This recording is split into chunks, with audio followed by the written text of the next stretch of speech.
Archive. Engage.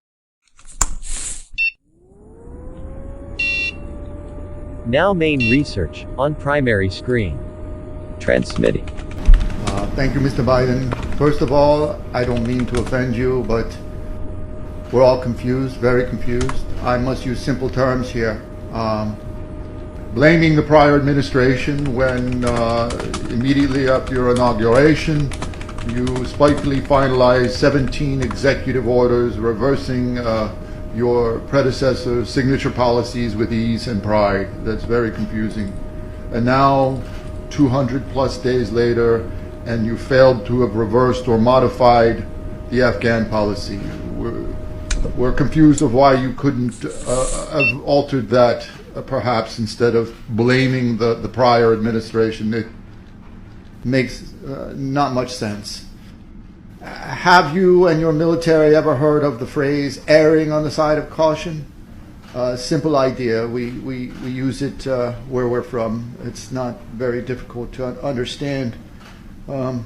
These are extremely troubling issues that someone with minimal military knowledge would blatantly see the obvious incongruities. Your admirals and generals coming from the finest military schools, are they, West Point and whatnot, are they all, how you say, woke? More concerned with vaginas and combat boots, perhaps? This idea of pulling the military before proper evacuation almost appears as a method of fueling terrorism and a renewed war machine. What are we doing here, Mr. Biden? How else do you explain trillions and trillions upon dollars flying about in the wind, high technology and military equipment, more costlier evacuations because of a mistake, and yet you take profound joy and pride in an evacuation that should not have transpired the way it did?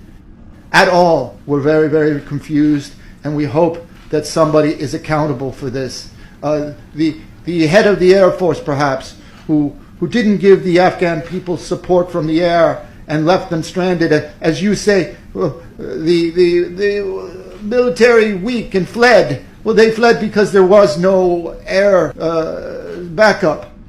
Well, how do you explain such things, and why isn't there accountability? Who is responsible? Who is the head of your Air Force that allowed that to happen?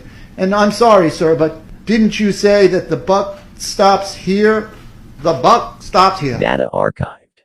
Archive has studied and analyzed the evacuation from Afghanistan. Research shows there was no plan of evacuation, many were left stranded and many died because of poor and no strategic planning.